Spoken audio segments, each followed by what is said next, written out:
set? You all set to go? Well, it's a great honor to have the Prime Minister and the Crown Prince of Bahrain. That's a fancy two titles, I want to say. I don't know if I'd rather be the Prime Minister or the Crown Prince. I think I'd take the Crown Prince. And very importantly, your son, your beautiful son, who has a great reputation, you know that. Thank you, Mr. President. Great reputation as a smart, hardworking guy, so it's good to say hello to you. Congratulations. We've had a tremendous relationship, I have personally, with Bahrain over the years, and has been a fantastic ally. And anything they needed, we helped them, and anything we needed, they helped us. And we're going to be talking about a lot of different things, including the most perfect military maneuver that anybody's seen probably in 50 years, which took place a few weeks ago in Iran, knocked out their entire potential nuclear capacity. And it was obliterated. You know, I used that term, they said, well, maybe that's too much. I said, no, it turned out it was more than obliterated. They can't go back. And we're just really going to talk about some things, including trade. We're going to be discussing trade. We do a lot of trading with Bahrain. And we're going to have lunch after this, but we'll take some questions. At first, I'd like to ask the Crown Prince to say a couple of words. And he also has a father who's living and well and doing fantastically, as I understand it. He is. And somebody who's respected all over the Middle East and all over the world. And thank you very much for being here. Thank you, Mr. President. Thank you, one and all. It is indeed a great honor to be here on this fine morning to put into action the relationship that exists between our two countries. We will be discussing security issues, we'll be discussing trade and investment, which is very important. We're very happy to be announcing $17 billion worth of deals that are coming to the United States. And this is real. This isn't... It's real money. These aren't fake deals. These are real deals. They don't have to borrow the money. We don't have to borrow it. It's coming in. And it only builds upon a legacy that we're very proud of. We have had a relationship in the civil side between our two countries since 1893 and formally since 1948. So may it long continue, and we look forward to many, many more years of productive partnership. Thank you, Mr. President. We will have you that. honor us. We will have that indeed. We'll have many good years, and I'd say right now is your top year, and we appreciate the investment. It's a great. We left, as you know, Saudi Arabia. We were just there in Saudi Arabia, and Qatar was so great. Leaders great. We had UAE. And we had a couple of other visits, but all great places, and we left with $5.1 trillion of investment, and they all want to be investing in the United States. We have, I think we have over $16 trillion of investment coming in, which is a record, and we're only a little bit into the year. And let's say the first 2 months, I sort of took it easy because we had to fix up the Oval Office. I had to devote my time to fixing it up, but now we had to fix up our country. So we have, I think everyone is saying we have the hottest country now anywhere in the world. We were dead a year ago. We are a dead country. And now we have the hottest country anywhere in the world. And it's a great honor to have you here. Thank you, Mr. President. Any questions? On Syria, any comments on the developments in Syria at the moment? Well, I can comment. I think I'll ask Marco to say a few words on Syria. Yeah, it's complicated, obviously. These are historic, long-time rivalries between different groups in the southwest of Syria, Bedouins, the Druze community, and it led to an unfortunate situation and a misunderstanding, it looks like, between the Israeli side and the Syrian side. So we've been engaged with them all morning long and all night long with both sides, and we think we're on our way towards a real de-escalation and then hopefully get back on track in helping Syria build a country and arriving at a situation there in the Middle East is far more stable. So in the next few hours, we hope to see some real progress to end what you've been seeing over the last couple hours. Mr. President, Jerome Powell, do you have plans, or if you're back considering firing Jerome Powell, and what's your justification if you're thinking about this to do this? Too late. He's always been too late, hence his nickname, Too Late. He should have cut interest rates a long time ago. Europe has cut them 10 times in the short period of time, and we cut them none. The only time he cut them was just before the election to try and help Kamala or Biden, whoever the hell it was, because nobody really knew. Obviously, that didn't work, but he tried to cut him for the Democrats, Kamala. And how did that work out? You'll tell me. It didn't work out too well, did it? But I think he does a terrible job. He's costing us a lot of money, and we fight through it. It's almost, the country's become so successful that it doesn't have a big impact, but it does hurt people wanting to get a mortgage. People want to buy a house. He's a terrible Fed chair. I was surprised he was appointed. I was surprised, frankly, that Biden put him in and extended him, but they did. So, no, we're not planning on doing anything. We're very concerned. He's doing a little renovation for $2.5 billion of the Fed, building a renovation, and they have a close to $900 million cost overrun, and it's a shame. But the biggest cost overrun is the cost overrun for interest rates, because we should be paying 3 points lower, and we would save $1 trillion a year in interest if that were the case. And all it is the stroke of a pen. And that goes for his board too, because his board is not doing the job, because they should try and rein this guy in. So he's doing a lousy job, but no, I'm not talking about that. Fortunately, we get to make a change in the next, 8 months or so. And we'll pick somebody that's good, and we'll pick somebody. I just want a fair job. We want to see lower interest rates. Our country deserves it. We're making a lot of money. We're doing great as a country. We have no inflation, record stock market, record business, record everything. Everything's a record now. We had the worst inflation in history under Biden, and now we have almost no inflation. We've done a great job, and we should have the interest rates cut. So you were saying the other day that Scott Bessent, you're so happy with him at Treasury that he's not your top option to replace Jerome Powell whenever that may be, whenever you decide what you want to do with him. Scott's doing a very good job. I'm very happy with Scott. Is Kevin Hassett on the top of your list? Kevin's somebody would consider. Kevin is fantastic, too. We have a lot of good people for that job. It's not a tough job, to be honest. Assuming you're smart, it's not a tough job. If you're a dummy, then I guess it's a tough job. But it might be one of the easiest jobs I've ever seen. And now on top of it, he's building a close to $3 billion little nest egg for himself. He's not doing the right job. We should be saving $1 trillion a year in interest. When he talks about cost, we should be saving. Think of it, $1 trillion a year. Add that with the tariffs and everything else. But he just doesn't want. He's a knucklehead. But we'll see how that. We'll see how he's listening to this. That's a strange conversation. But we like to say it like it is. But we have a lot of people that want that job very badly. And I'm only interested in low-interest people, frankly, because you don't need. I know. So they had the 71 different economists and people experts that they picked about a month ago. I was the only one, along with one person from maybe the Wharton School of Finance. The two of us got it right. 69 people, including Powell, got it wrong. And he wants to hire thousands of new people to help him decide where we're going in the future. It only takes one good mind. It doesn't take 5,000 good minds. So they're expanding the Fed. It's the dumbest thing I've heard of. But it's very autonomous. Just to follow up on that, sir, are you completely ruling out the idea of firing Jerome Powell? I don't rule out anything, but I think it's highly unlikely, unless he has to leave for fraud. I mean, it's possible there's fraud involved with the $2.7 billion renovation. This is a renovation. How do you spend $2.7 billion?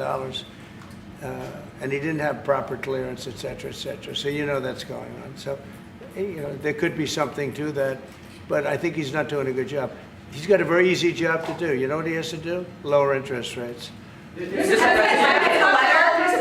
drafted a letter to send to PayPal if you decide that you are going to fire him? Have you drafted a letter? No, I haven't drafted a letter. So you didn't show a letter to Republican lawmakers last night? No, I talked about the concept of fire him. I said, what do you think? Almost every one of them said I should. But I'm more conservative than they are. Mr. President, No, we we talked about it. In fact, we had 11 of the 12 people here yesterday, for a very big bill having to do with crypto, et cetera, and other things. And all of the votes are going with us, every single vote. But during the conversation, when we were talking about it, I asked, what would you do about that? They all said would fire him.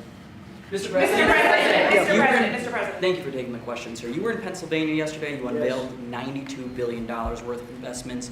One of those jumped out, though, $15 billion in Homer City to build the largest natural gas power plant ever. I was at the rally where you told Homer City residents that you would not forget them when the biggest coal plant in Pennsylvania closed down.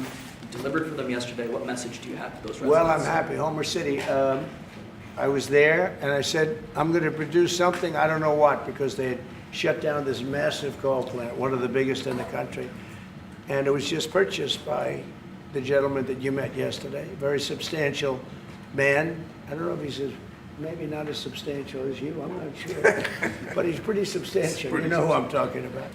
And they're going to spend billions of dollars on rebuilding it, and it's going to be the largest plant of its kind in the world, I believe, actually in the world.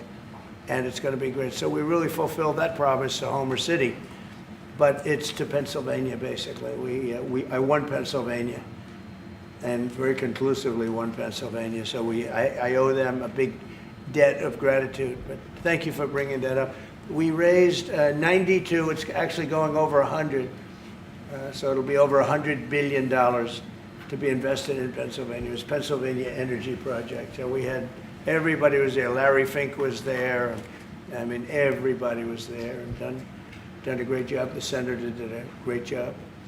And we were very proud. That was a great meeting yesterday. Thank you very much. Mr. President, actually for each of you, so for the Crown Prince, are you planning on taking any of the Patriot missiles that you're going to receive from the United States and divert those to help Ukraine? We have no current plans, as we have an operational requirement inside Bahrain to keep them there for the present time. He's got plenty of them, too. And Mr. President, on the fentanyl bill, They're wonderful. They're wonderful pieces of kit. They work very well. American technology is the best. Yep. and on the fentanyl bill that you're That's signing. maybe the most important part of this. He has his choice of everything, and we make the best military equipment by far in the Bar world. none. There's nothing close, right? Bar none. Yeah, thank you. And on the fentanyl bill that you're signing today, do you hope that that's going to restart law enforcement cooperation with China on getting the fentanyl? Yeah, I think China's been helping out. I mean, it's been a terrible situation for many years with fentanyl, but since I came here, we're talking to them, and they're making big steps. They're also, as you know, being penalized. You know that, right? They're being penalized with tariffs because of the fentanyl, but they want to do something. We'll see what happens. Mr. President, I know. Please. Thank you, Mr. President. An American from Tampa was beaten to death. He was killed by Israeli settlers in the West Bank. His family has been calling on you to help prosecute his killers. Are you going to do that? An American from Tampa? Yeah, your first sentence is really, go ahead. An American citizen from Yeah. Tampa, Florida, has been killed in the West Bank. His family has been asking on you to prosecute him. Are you going to help finding his killers? Yeah, well, so first of all, have you seen yesterday, Ambassador Huckabee has asked the Israelis to conduct an investigation. We want to get all the information about who was involved. We protect all American citizens anywhere in the world, especially if they're unjustly murdered or killed. So we're gathering more information, but I hope you saw yesterday Ambassador Huckabee in Israel asked the Israeli authorities to produce an investigation and concrete information about who was responsible for his murder. They're reporting that tomorrow. We have a meeting on it. They're going to be Great. reporting that to me. And can I ask the Crown Prince a Yeah. question, please? Do you think that the Gulf area now is more secure, and do you believe that a negotiation with Iran is necessary at this stage? Well, I definitely believe that the volatility of the situation has been reduced. And we didn't know where it was going to go on the Sunday. We were very glad when we found out on the Monday. Let me put it that way. And should the Iranians want to negotiate, I believe the ball's in their court. That is the true reality of where we stand today. They are the ones that stand to benefit from a negotiation. And they do. they want to negotiate. They want to negotiate badly. We're in no rush because, we said we could have made a deal. They should have made a deal. And then we bombed the hell out of their various places. We're in no rush, but if they want to negotiate, we're here. Yeah. Mr. President, I know you want to move past all this intrigue over the Epstein files, but I do want to ask you to clarify something you said this morning. You said this was all a hoax. Has your Attorney General told you this was a hoax? What evidence have you seen of It's not that? the Attorney General, no. I know it's a hoax. It's started by Democrats. It's been run by the Democrats for 4 years. You had Christopher Wray and these characters and Comey before him. And it's a bad group. It started, actually, look at the Steele dossier that turned out to be a total hoax. The 51 agents, the intelligence, so-called intelligence agents, it was a hoax. It's all been a big hoax. It's perpetrated by the Democrats. And some stupid Republicans and foolish Republicans fall into the net. And so they try and do the Democrats' work. The Democrats are good for nothing other than these hoaxes. They're bad for policy. They're bad for picking candidates that can get elected. Like in New York, we have a communist running. He may get elected too, actually, but he'll destroy the city. No, it's I call it the Epstein hoax. It takes a lot of time and effort. Instead of talking about the great achievements, we've had a great gentleman. Yesterday, as you know, went on CNBC and he made the statement that Trump may go down as the greatest president of all in the United States. And instead of talking about the things we've achieved, we've had tremendous achievement. They're wasting their time with a guy who obviously had some very serious problems, who died 3-4 years ago. I'd rather talk about the success we have with the economy, the best we've ever had, and all of the things we've done, including the Middle East. I mean, you see it. Instead, they want to talk about the Epstein hoax. And the sad part is it's people that are really doing the Democrats' work. They're stupid people. Yeah, go ahead. Mr. President, there's lots of reports coming into this meeting that you planned on firing Fed Chair Jay Powell. Markets Is that reacted. right? Those are reports, but they're not true. So what would be useful to know, are you committed to picking someone from the outside? Are you going to interview individuals that are so on the many board people right that now? want that job. I have people that I've known a long time, they're calling me, begging for the job. You know what you need there? A smart person with common sense, but you need a very smart person for that job. I think it's one of the easiest jobs in government. You show up once a month and you make a statement about where the economy's going, and we're going to raise or lower interest rates. It's probably the easiest job I've ever seen. That's why I'm trying to figure, why does he want to expand and add more people? He's going to add more economists to tell him what to do. But the economists, I was right. All the economists were wrong. They admitted it. They admitted it this morning. Quiet. Go ahead. Mr. President, on Jerome Powell, you mentioned fraud in an earlier answer. Are you saying you want to investigate the Fed chair for fraud related to this renovation? Well, I think he's already under investigation. He spent far more money than he was supposed to on rebuilding. I didn't see him as being the kind of guy that would want to have parks, rooftop parks and everything else on top of buildings, but who wants to spend that money for the Fed? The Fed is supposed to sit there and say where interest rates are going and a couple of other very easy things to do. And he spent $2.5 billion. I think he's got some problems. Mr. President, thank you, sir. You also reported a monthly surplus in the month of June, $27 billion. $25 billion. A ton of money. With these new tariff rates coming into effect on August 1st, we're going to be bringing in even more tariff revenue specifically. How much revenue do you think we can consistently bring in from these tariffs, and how big of a game changer is this, not only for the economy, but also fiscal responsibility? Well, we're going to be bringing in, already we've brought in over $100 billion. We'll be bringing in hundreds of billions of dollars. And the tariffs really haven't kicked in that much other than automobiles and steel. August 1st is a big day. August 1st is when very substantial money comes into our country. We've made deals with a lot of great places, but we had one yesterday, that was announced. We have another one coming up, maybe with India. I don't know. We're in negotiation. When I send out a letter, that's a deal. In other words, that's a deal. They don't want to ever say that. Oh, how many deals have you made? The best deal we can make is to send out a letter.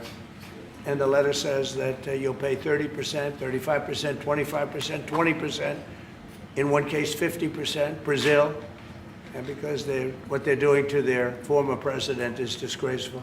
I know the former president. He fought like hell for the people of Brazil, that I can tell you. And I believe he's an honest man. I think what they're doing to him is terrible.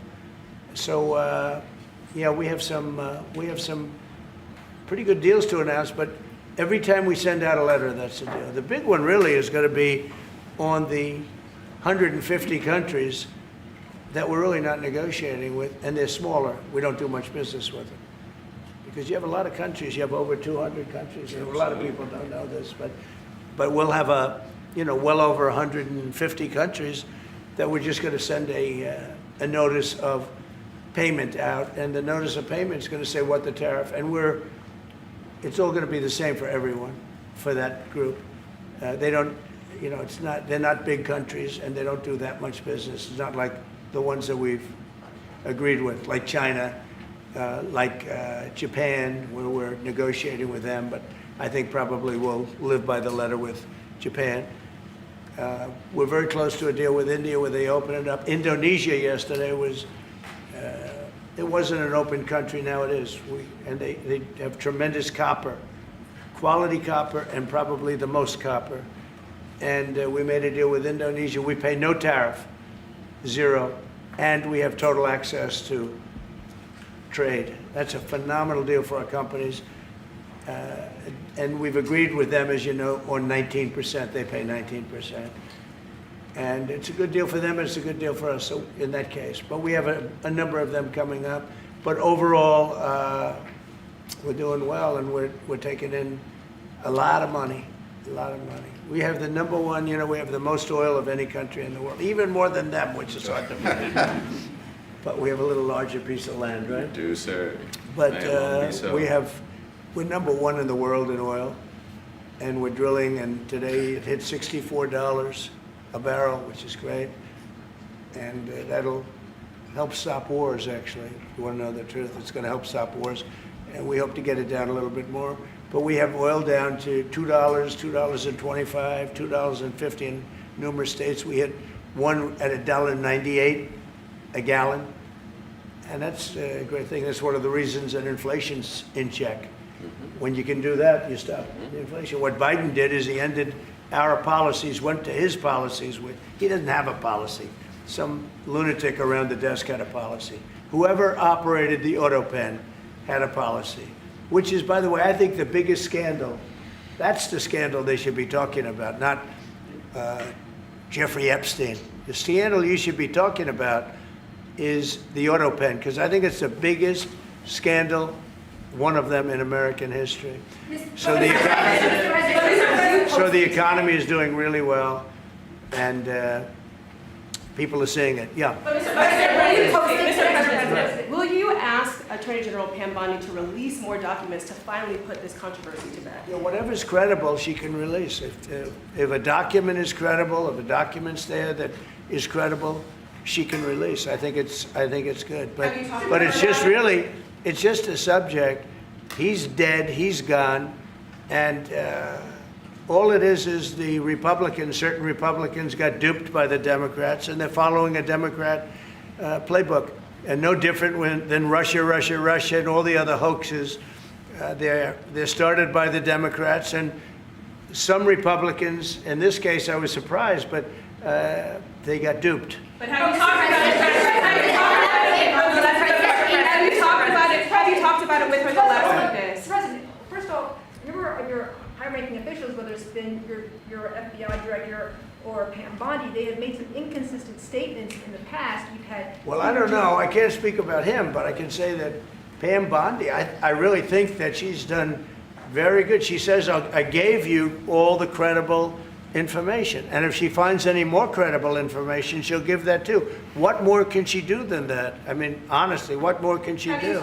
And we do have bigger problems. We have problems with millions of illegal people that came in here, and they're killers and murderers. We have 11,888 murderers that were allowed into our country by Biden, sleepy Joe Biden, stupid Joe Biden.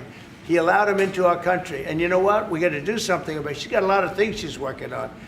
And, you know, it's very sad that somebody can be waylaid, that just get waylaid, but I think she's doing a great job, personally. On In Truth video. Social this morning, you mentioned past supporters when you were talking about the Epstein issue.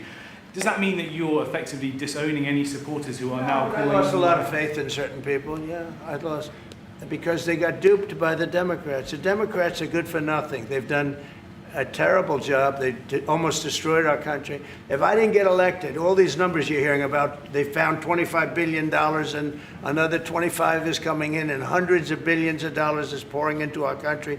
And we just got the biggest tax cut in history. We just got the biggest regulation cuts in history. There'll be no tax on tips. There'll be no tax on Social Security. There'll be no tax on overtime. There'll be no tax on so many other things. You're allowed to deduct your interest from a car payment. That's never happened before. You borrow interest. You borrow money to buy a car if the car is made in America. And by the way, factories are being built all over America. Car factories, AI factories. But you get a deduction on your interest. Nobody ever thought of that before. It never happened before. And, you know, these are the things that they should be talking about. The big, beautiful bill is one of the greatest pieces of legislation ever in this country. And the Democrats have nothing to combat it. So they say, oh, it's death, death. Oh, that's good. And then they give it to the fake news, which is you and a few others. And the fake news talks about the bill is death. The bill is actually life. The bill is life, and it saves our country. This bill is incredible. Look at the results already. So we have $16 trillion being invested in our country. And this great gentleman and his family just came in with another billions of dollars. And if he didn't like the country, if he didn't like where we were going, he's very smart. He'd come, maybe he wouldn't even come. I think maybe he wouldn't even come. You'd save your time. But, because, you know, it's one of those things. But if he didn't like where this country was, he wouldn't be investing billions of dollars in this country. But think of it, $16 trillion, more than has ever been even contemplated before. And we haven't even started yet. So that's what I want to talk about. I want to talk about the success. And the Democrats have nothing to show for what they do. They almost destroyed. They allowed 25 million people to come into our country, gang members, jailbirds, from all over the world, not South America, from all over the world. They allowed them to come into our country from mental institutions, insane asylums, just walk right through. They couldn't come into your country. They couldn't come into any country in the world except our country. And they came in from the worst places, gang members, drug dealers. They all came in.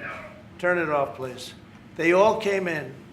And I'm doing something about it. We have it under check right now.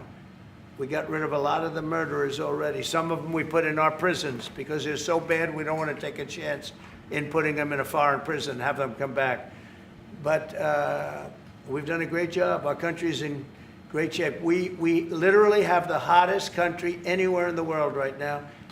And it's true what the king said, what a lot of people said. We were a dead country. 1 year ago, we were a dead country. We were laughed at all over the world. We had Afghanistan with that horrible embarrassment, most embarrassing moment in the history of our country. Look what happened with Russia and Ukraine. That should have never happened. Look what happened with Israel. That would have never happened. Hamas had no money. Iran had no money. There was no money to do an attack like that. All these things that happened that wouldn't have happened if you had good leadership. And that's what you should be talking about. Thank you very much, everybody. Thank you.